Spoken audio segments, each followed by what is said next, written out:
غزوہ خیبر کی فتح کا واقعہ۔ غزوہ خیبر اس غزوہ کو کہتے ہیں جو 7 ہجری کو مسلمانوں اور یہودیوں کے درمیان لڑی گئی، کیونکہ یہودوں نے دوسرے عرب قبائل کے ساتھ مل کر مسلمانوں کے خلاف سازش کر کے امن معاہدے کو توڑا تھا۔ خیبر یہودیوں کا مرکز تھا جو مدینہ سے 150 کلومیٹر شمال میں واقع تھا۔ اس جنگ میں 10,000 یہودیوں کا صف سالار مرحب نامی تھا، جس کا مقابلہ نبی صلی اللہ علیہ وسلم صرف 1600 مسلمانوں کے ساتھ کر رہے تھے۔ ان کا قلعہ ایک اونچی پہاڑی پر بنا ہوا تھا جس کا دفاع اور دیوار بہت ہی مضبوط تھی۔ نبی صلی اللہ علیہ وسلم نے خیبر سے قبل ہی اس علاقے کے 5 یہودی قلعوں کو فتح کر لیا تھا، لیکن خیبر کا محاصرہ کئی دنوں تک کرنے کے باوجود مسلمان اسے فتح کرنے میں ناکام ہو رہے تھے۔ مگر وہ مضبوط اور زبردست قلعہ فتح نہ ہوتا تھا۔ نبی صلی اللہ علیہ وسلم نے حضرت عمر کو لشکر کا امیر بنایا اور حملہ کے لیے بھیجا، لیکن وہ شہید ہو گئے۔ پھر حضرت عمر فاروق رضی اللہ تعالیٰ عنہ کو امیر لشکر بنایا اور قلعے کی طرف روانہ کیا، لیکن وہ بھی ناکام لوٹے اور سپاہیوں میں یہودیوں کے جنگجوؤں اور سپاہیوں کا خوف بیٹھ گیا۔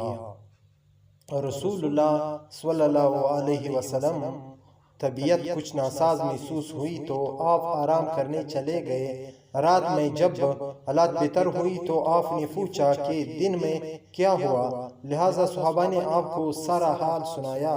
اس پر نبی پاک صلی اللہ علیہ وسلم نے فرمایا، کل میں علم اس کو دوں گا جو اللہ اور اس کے رسول اللہ صلی اللہ علیہ وسلم سے محبت کرتا ہے، اور اللہ اور رسول بھی اس سے محبت کرتے ہیں۔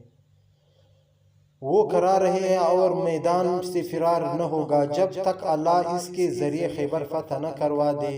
راوی بیان کرتے ہیں کہ اس رات کسی کو نیند نہ آئی اور سب اضطراب میں بیٹھے تھے۔ صبح ہوتے ہی تمام لوگ نبی پاک صلی اللہ علیہ وسلم کے پاس آ گئے۔ سب کی یہی خواہش تھی کہ جھنڈا ان کو ملے، لیکن نبی صلی اللہ علیہ وسلم نے پوچھا کہ علی کہاں ہیں؟ کسی نے بتایا کہ علی کی آنکھ میں بہت تکلیف ہے، اس لیے وہ آرام کر رہے ہیں۔ نبی صلی اللہ علیہ وسلم نے حکم دیا کہ انہیں بلاؤ۔ لہٰذا حضرت علی رضی اللہ عنہ تشریف لائے اور آپ صلی اللہ علیہ وسلم نے اپنا لعاب دہن کو حضرت علی کی آنکھ پر لگایا، پھر آپ کے حق میں دعا کی اور دعا کرتے ہی وہ ایسے شفا یاب ہو گئے گویا ان کو کبھی کوئی تکلیف ہی نہیں تھی۔ آپ صلی اللہ علیہ وسلم نے جھنڈے کو مولا علی علیہ السلام کے ہاتھ میں دیا اور نصیحت کرتے ہوئے فرمایا، اے علی، پہلے ان سے نرمی سے بات کرنا اور انہیں اسلام کی دعوت دینا۔ خدا کی قسم اگر تمہارے ذریعہ ایک آدمی بھی ہدایت پر آ گیا تو یہ اللہ کی راہ میں ایک سرخ اونٹ صدقہ کرنے سے بھی بہتر ہے۔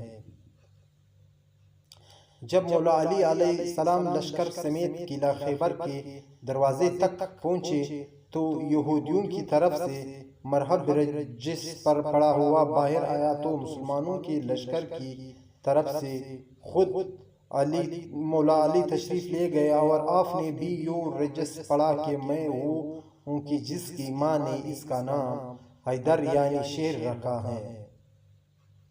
مرحب نہایت ہی قد اور چٹان جیسا وحشی جنگجو تھا جس کی ہیبت سپاہیوں کی دل و دماغ میں بیٹھی ہوئی تھی اور یہ مقابلہ نہایت ہی سخت نظر آ رہا تھا، لیکن شیر خدا حضرت علی نے چند ہی ضرب اور ذوالفقار کے زوردار وار سے کچھ ہی لمحوں میں مرحب کا کام تمام کر دیا۔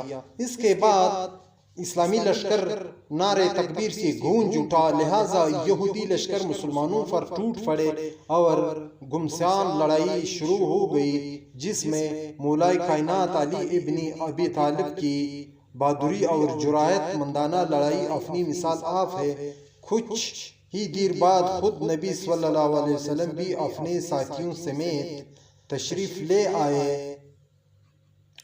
تب بھی جنگ اپنے عروج پر تھی۔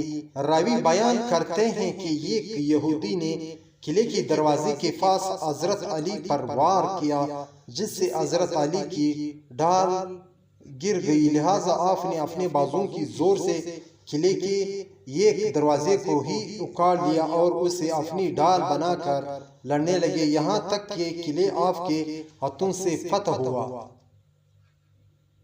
مختلف روایتوں کے مطابق بیان کیا جاتا ہے کہ بعد میں 40 صحابہ نے اسے مل کر اٹھایا تھا۔ محققین نے اس دروازے کا وزن 100 من لکھا ہے۔ اس فتح کی وجہ سے شیر خدا حضرت علی کو فتح خیبر بھی کہا جانے لگا، جو آپ کی شجاعت اور جرأت کی ایک مثال ہے۔ اللہ کی طرف سے آپ کو بہترین قوت عطا کی گئی تھی، جسے آپ نے جہاد فی سبیل اللہ میں استعمال کیا اور فتح یاب ہوئے۔